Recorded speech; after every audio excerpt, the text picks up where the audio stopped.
சகட்ட ஆவிகளையும் நிர்மூலமாக்கி பரிசுத்த ஆவியானவர் அப்பா நீர் அசைவாடும்படியாய் நான் ஜெபிக்கிறேன் சுவாமி. அப்பா இந்த காலை வேளையிலே ராஜா ஒவ்வொரு பிள்ளைகளுக்குள்ளாலையும் தேவன் உங்களுடைய பலத்த கரத்தையும் அப்பா தேவன் கொடுக்கும்படியாய் ஜெபிக்கிறேன். ஆண்டவரே வார்த்தையை ஆண்டவரை விட்டு விடாத படிக்க அதை தாங்கள் தங்களுடைய வாழ்விலே கடைபிடித்துக் கொள்ள ஆவியானவர் நீர் உதவி செய்யும்படியாய் ஜெபிக்கிறேன். ஒவ்வொரு ஊழியங்களையும் ஆசீர்வதிங்க. புறப்பட்டு போகின்ற ஒவ்வொரு பிள்ளைகளையும் பாதுகாத்துக் கொள்ளுங்க. எல்லாவற்றையும் உமது பாதத்திலே ஒப்புக் கொடுத்து என்னை தாழ்த்தி உயர்த்தி ஜெபம் பண்ணி நிற்கிறேன் ஜீவனுள்ள நல்ல தகப்பனே. ஆமென். ஹல்லேலூயா ஹல்லேலூயா ஹல்லேலூயா ஹல்லேலூயா ஆமென். வசனம் சொல்லுங்க நல்ல பிள்ளைகளே.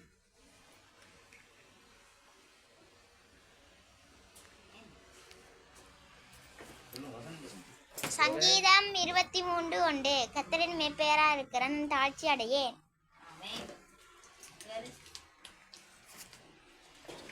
ஏசாயா 41:14 பயப்படாதே கர்த்தர் நான் உன்னுடன் துணை இருக்கிறேன்.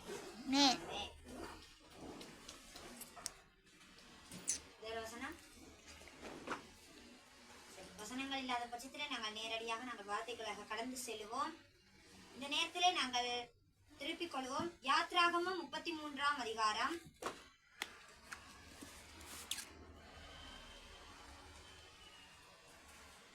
Wait and see.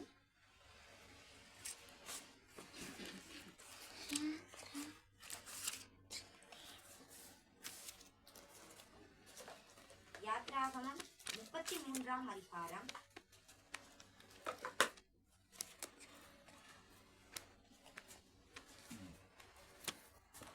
12 நாங்கள் வாசிப்போம். 12 யாத்ராகமம் 20 வரையும் வாசிப்போம். இருங்க. மோசே கர்த்தரை நோக்கி, தேவரீர் இந்த ஜனங்களை அழைத்து கொண்டு போ என்று சொன்னீர். ஆகிலும் என்னோட கூட இன்னாரை அனுப்புவேன் என்பதை எனக்கு நீர் அறிவிக்கவில்லை. என்றாலும் உன்னை பேர் சொல்லி அழைத்து அறிந்திருக்கிறேன் என்றும் என் கண்களில் உனக்கு கிருபை கிடைத்தது என்றும் தேவரீர் சொன்னதுண்டே. உம்முடைய கண்களில் இப்பொழுது எனக்கு கிருபை கிடைத்ததானால் நான் உம்மை அறிவதற்கும் உம்முடைய கண்களில் எனக்கு கிருபை கிடைப்பதற்கும் உம்முடைய வழியை எனக்கு அறிவியும். இந்த ஜாதி உம்முடைய ஜனமென்று நினைத்தருளும் என்றான். அதற்கு அவர், என் சமூகம் உனக்கு முன்பாக செல்லும், நான் உனக்கு இளைப்பாறுதல் தருவேன் என்றார். அப்பொழுது அவன் அவரை நோக்கி, உம்முடைய சமூகம் என்னோட கூட செல்லாமற் போனால் எங்களை இவ்விடத்திலிருந்து கொண்டு போகாதிரும். எனக்கும் உமது ஜனங்களுக்கும் உம்முடைய கண்களிலே கிருபை கிடைத்ததென்பது எதனால் அறியப்படும்? நீர் எங்களோடே வருவதினால் அல்லவா? இப்படியே பூமியின் மேலுள்ள ஜனங்கள் எல்லாரிலும் நானும் உம்முடைய ஜனங்களும் விசேஷித்தவர்கள் என்று விளங்கும் என்றார். அப்பொழுது கர்த்தர் மோசேயை நோக்கி, நீ சொன்ன இந்த வார்த்தையின்படியே செய்வேன். என் கண்களில் உனக்கு கிருபை கிடைத்தது, உன்னை பேர் சொல்லி அழைத்து அறிந்திருக்கிறேன் என்றார். அப்பொழுது அவன், உம்முடைய மகிமையை எனக்கு காண்பித்தருளும் என்றான். அதற்கு அவர், என்னுடைய தயையை எல்லாம் நான் உனக்கு முன்பாக கடந்து போக பண்ணி கர்த்தருடைய நாமத்தை உனக்கு முன்பாக கூறுவேன். எவன் மேல் கிருபையாய் இருக்க சித்தமாய் இருப்பேனோ அவன் மேல் கிருபையாய் இருப்பேன். எவன் மேல் இரக்கமாய் இருக்க சித்தமாய் இருப்பேனோ அவன் மேல் இரக்கமாய் இருப்பேன் என்று சொல்லி, நீ என் முகத்தை காணமாட்டாய், ஒரு மனுஷனும் என்னை கண்டு உயிரோடு இருக்க கூடாது என்றார். இந்த நேரத்திலே நாங்கள் இந்த பிரசங்கத்தினுடைய தலைப்பானது என் கண்களில் உனக்கு கிருபை கிடைத்தது. ஹல்லேலூயா ஆமென். அதாவது தேவன் இந்த சம்பவமானது நாங்க பார்த்தோம்னு சொன்னா 33ஆம் அதிகாரம் 1வது வசனத்தை பாத்தீங்கன்னா, கர்த்தர் மோசேயை நோக்கி, நீயும் எகிப்து தேசத்திலிருந்து நீ அழைத்து கொண்டு வந்த ஜனங்களும் இவ்விடத்தை விட்டு புறப்பட்டு உன் சந்ததிக்கு கொடுப்பேன் என்று நான் ஆபிரகாமுக்கும் ஈசாக்குக்கும் யாக்கோபுக்கும் ஆணையிட்டு கொடுத்த பாலும் தேனும் ஓடுகிற தேசத்துக்கு போங்கள். ஹல்லேலூயா. இந்த சம்பவமானது சீனாய் மலையின் அடிவாரத்துல இருந்து கன்றுக்குட்டியை செய்து அதிலிருந்து பாவ சாபங்கள் பெருகி அதிலிருந்து தேவன் அவர்கள் எல்லாவற்றையும் மீட்டெடுத்து அதிலிருந்து அவங்க எல்லாருமே கொன்று போட்டு அவங்க அதுல மிகுதியானவர்கள் அடுத்து அவங்க கடந்து வராங்க. ஹல்லேலூயா. அந்த நேரத்திலே கர்த்தர் மோசேயை நோக்கி நோக்கி சொல்லுகிறார், நீயும் எகிப்து தேசத்திலிருந்து நீ அழைத்து கொண்டு வந்த உன்னுடைய ஜனத்தையும் இந்த இடத்தை விட்டு புறப்பட்டு உன் சந்ததிக்கு நான் கொடுப்பேன். ஆண்டவர் இஸ்ரவேல் ஜனங்களுக்கு எகிப்து தேசத்திலே அவர்கள் இருக்கிற பொழுதே மோசேயை நோக்கி தேவன் முச்சடியின் நடுவிலே அவர் சொன்னார். ஹல்லேலூயா, ஹல்லேலூயா. நீ இஸ்ரவேல் ஜனங்களை நீ தான் போயிட்டு மீட்க வேண்டும். உன்னோடு நான் செய்யும் காரியம் பயங்கரமா இருக்கும். அதாவது நாங்கள் அடுத்த வசனத்தை பார்த்தோம்டா, யாத்திராகம் 34:10 பார்த்தீங்கன்னா, அதுக்கு அவர் இதோ நான் ஒரு உடன்படிக்கை பண்ணுகிறேன். பூமி எங்கும் எந்த சாதிகளிடத்திலும் செய்யப்படாத அதிசயங்களை உன் ஜனங்கள் எல்லாருக்கும் முன்பாகவும் செய்வேன். உன்னோட கூட இருக்கிற ஜனங்கள் எல்லாரும் கர்த்தருடைய செய்யை காண்பார்கள். உன்னோட கூட இருந்து நான் செய்யும் காரியம் பயங்கரமா இருக்கும். ஹல்லேலூயா, ஹல்லேலூயா. அந்த நேரத்துல தேவன் உன்னோட நான் செய்யும் காரியம் மிகவும் பயங்கரமா இருக்கும் என்று சொன்னபடியினாலே, தேவன் அவன் ஒரு திக்குவாய் இருந்தபடினாலே அவன் அந்த இடத்துக்கு போயிட்டு, நான் எப்படி போய் நான் அரசனுக்கு முன்பதாக போயிட்டு நான் நீங்க சொல்லுவது எல்லாத்தையும் நான் சொல்லுவேன் அப்படின்னு சொல்லி ஆண்டவரை நோக்கி மோசே கேட்ட பொழுது மோசே கண்டு சொல்லுகிறார், உன்னோடு கூட இருந்து நான் செய்யும் காரியம் மிகவும் பயங்கரமா இருக்கும். நீ போ, உனக்காக உன்னோட கூட வருகின்றவன் உனக்காக பேசுவான் என்று சொல்லி சொல்லுகிறார். ஹல்லேலூயா, ஹல்லேலூயா, ஹல்லேலூயா. ஆமென், ஆமென்.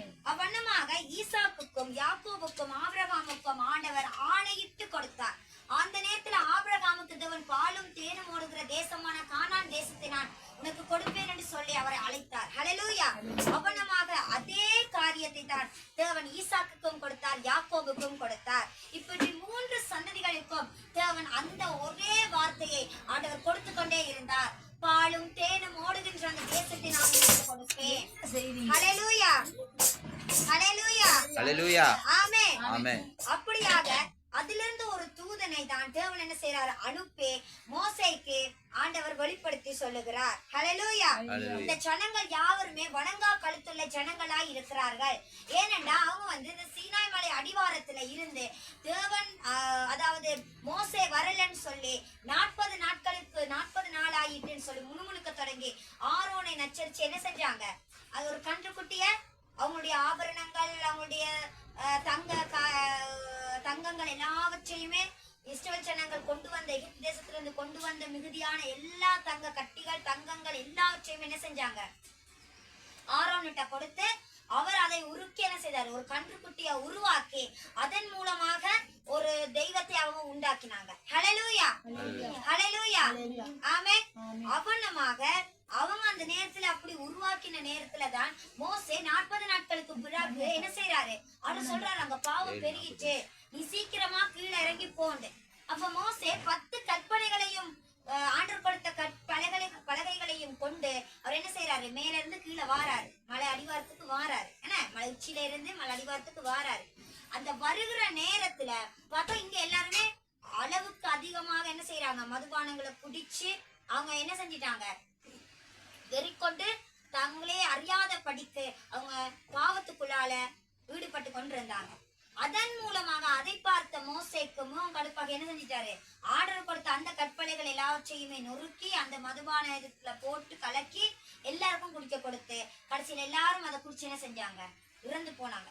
திரும்ப போயிட்டு என்ன செஞ்சாரு, திரும்ப ஆண்டவர்கிட்ட போய் மண்டிக்கிட்டு கேட்கிறாரு, ஆண்டவரே திரும்பவுமாக எனக்கு அந்த 10 கற்பனைகளை தாங்க அப்படின்னு சொல்லு.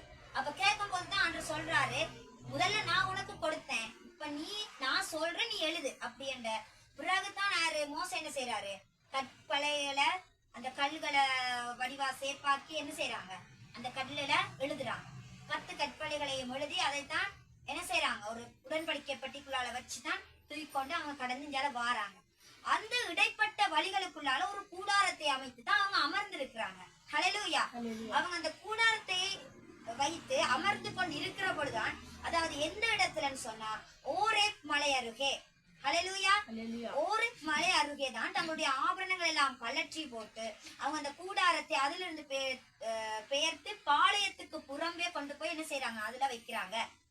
அப்ப அங்க கொண்டு போய் அவங்க அந்த கூடாரங்களை போட்டு அவங்க அதுல அமர்ந்திருக்கிற பொழுதுதான் மோசேக்கு தேவன் என்ன செய்யறாரு, இப்ப மேகஸ்தம்பமாக இறங்கி தேவன் மோசையினூடாக பேச ஆரம்பிக்கிறார். ஹல்லேலூயா, ஹல்லேலூயா. அதுல பாத்தீங்கன்னா மோசே நோக்கி. இப்ப மோசே கேட்கிறான், தேவரீர் இந்த ஜனங்களை அழைத்து கொண்டு போ என்று சொன்னீர். இந்த ஜனத்தை நீங்க அழைச்சு கொண்டு போ, இவங்க இங்க இருந்து கஷ்டப்படுறாங்க, இவங்களுக்கு நான் பாலும் தேனும் ஓடுகின்றதான கானான் தேசத்தை நான் வாக்களிக்கிறேன், நீ இந்த இடத்துல இருந்து அவங்கள கூட்டிக்கொண்டு போ அப்படின்னு சொல்லி எனக்கு நீங்க சொன்னீங்களே. ஆகிலும் என்னோட கூட இன்னாரை அனுப்புவேன் என்பதை நீர் எனக்கு அறிவிக்கவில்லை என்றாலும் உன்னை பேர் சொல்லி அழைத்து அறிந்திருக்கிறேன் என்றும் என் கண்களில் உனக்கு கிருபை கிடைத்தது என்றும் தேவரீர் சொன்னதுண்டே. அப்ப அதுக்கு நம்ம மோசே இப்ப சொல்றாரு, ஆண்டவரே நீங்க வந்து ஜனங்களை அழைச்சு கொண்டு போங்கன்னு எனக்கு சொன்னீங்க, என்னோட யாரு எனக்கு பதிலாக பேசுவாங்கன்றதை நீங்க எனக்கு சொல்லல, இன்னாரை எனக்கு நான் பதிலா அனுப்புவேன் என்று எனக்கு நீங்க சொல்லல. ஆனா உன்னை நான் பேர் சொல்லி அழைத்தேன், என் கண்களில் உனக்கு கிருபை கிடைத்தது என்றும் நீங்க எனக்கு சொன்னீங்க தானே. உம்முடைய கண்களில் இப்பொழுது எனக்கு கிருபை கிடைத்ததானால் நான் உம்மை அறிவதற்கும் உம்முடைய கண்களில் எனக்கு கிருபை கிடைப்பதற்கும் உம்முடைய வழியை எனக்கு அறிவியும், இந்த சாதி உம்முடைய ஜனம் என்று நினைத்தருளும் என்றான். இப்ப அவர் ஆண்டவர்கிட்ட கேள்வியை கேட்டுட்டு தான் திருப்ப ஆண்டவர்கிட்ட ஒரு வேண்டுதலையும் வைக்கிறாரு. எப்படின்னா, உம்முடைய கண்கள்ல எனக்கு இப்ப கிருபை கிடைச்சதண்டா, சத்தானே கிடைச்சதண்டா, நீங்க நான் வந்து உங்களை அறியறதுக்கும் உங்களுடைய கண்கள்ல எனக்கு கிருபை கிடைக்கிறதுக்கும் உங்களுடைய வழியில நான் நடப்பதற்கும் எனக்கு நீங்க உதவி செய்யணும், இந்த ஜனம் உங்களுடைய ஜனம் என்று நீங்க நினைக்க வேண்டும் சொல்லி ஆண்டவர்கிட்ட கேள்வியும் கேட்டுட்டு ஒரு வேண்டுதலையும் வைக்கிறார்.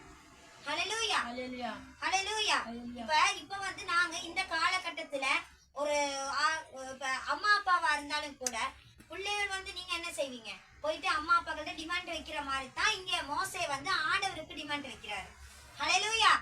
இப்ப நீங்க அம்மா அப்பா சொல்லுவாங்க, தம்பி தங்கச்சி நீங்க 2 பேரும் என்ன செய்யுங்க, படிங்க, படிச்சு நல்ல பெறுவர்களை பெறுங்க அப்படின்னு சொன்னா நீங்க அம்மா கிட்ட என்ன டிமாண்ட் வைப்பீங்க, அப்பா கிட்ட என்ன டிமாண்ட் வைப்பீங்க? நீங்க நான் பாஸ் பண்றேன், ஆனா எனக்கு இது வாங்கிட்டாங்க, நான் பாஸ் பண்றேன் அப்படின்னு சொல்லி டிமாண்ட் வைப்பீங்க. என்ன, அப்ப அம்மா அப்பாட்ட கேள்வியும் கேட்டுட்டு நீங்களே அதுல ஒரு பதிலையும் வச்சு அவங்கள்ட்ட கேட்பீங்க வேண்டுதலை. அந்த மாதிரிதான் அவங்க மோசையும் கேட்கிறாரு, ஆண்டவரே நீங்க எனக்கு யார அனுப்ப வேணும்னு சொல்லல, ஆனா உம்முடைய கண்கள்ல எனக்கு கிருபை கிடைச்சிச்சேண்டா, இந்த ஜனங்களை உங்களோட ஜனமுட நினைத்தரலோனும் உம்முடைய வழியில நான் நடக்க எனக்கு நீங்க உதவி செய்யணும், நான் உம்முடைய கண்கள்ல எனக்கு கிருபையும் கிடைக்க வேணும்னு சொல்லி இந்த 3 டிமாண்டையும் என்ன செய்யறாரு, ஆண்டவருக்கு வைக்கிறார். ஹல்லேலூயா. அப்பொழுது தான் இப்ப ஏசப்பா சொல்றாரு என்னண்டா, அதற்கு அவர் என் சமூகம் உனக்கு முன்பாக செல்லும், நான் உனக்கு இளைப்பாறுதல் தருவேன் என்றார். இவர் கிட்டத்தட்ட 3 காரியத்தை ஆண்டவர்கிட்ட வச்சாரு, ஆனா ஆண்டவர் ஒரே 2 வார்த்தையில முடிச்சு விட்டாரு, என் சமூகம் உனக்கு முன்பாக செல்லும், நான் உனக்கு இளைப்பாறுதல் தருவேன். இவர் வச்ச டிமாண்ட் என்னமோ கூட, ஆனா ஆண்டவர் 2 வார்த்தையில முடிச்சது எப்படி, என் சமூகம் உனக்கு முன்பு செல்லும். நீ திக்குவாயா இருக்கலாம், இல்லாட்டி உனக்கு மற்றவங்கள்ட்ட போய் கதைக்கிறதுக்கு பயந்து சுபாவமா இருக்கலாம், உன்னால மற்றவங்களை கண்டோன்னு பயமா இருக்கலாம், ஆனா என் சமூகம் உனக்கு முன்பதாக செல்லும், நீ பயப்படாம போ, உனக்கு நான் அதுல இளைப்பாறுதலை நான் தருவேன் சொல்லி ஆண்டவர் மோசேக்கு அந்த 2 வார்த்தையில அவருடைய டிமாண்டுக்கான பதில முடிச்சு விடுறார். ஹல்லேலூயா ஹல்லேலூயா. அப்பொழுது அவன் அவரை நோக்கி, உம்முடைய சமூகம் என்னோட கூட செல்லாமல் போனால் எங்களை இவ்விடத்திலிருந்து கொண்டு போகாதிரும். இப்ப சொல்றாரு, இப்ப ஆண்டவர் 2 வார்த்தையில முடிச்சோன்னா இப்ப அடுத்து மோசே சொல்றாரு, உம்முடைய சமூகம் என்னோட கூட போகாமல் போனா, உங்களுடைய சமூகம் எனக்கு முன்பதாய் செல்லாமல் போனால் என்னை இந்த இடத்திலிருந்து நீங்க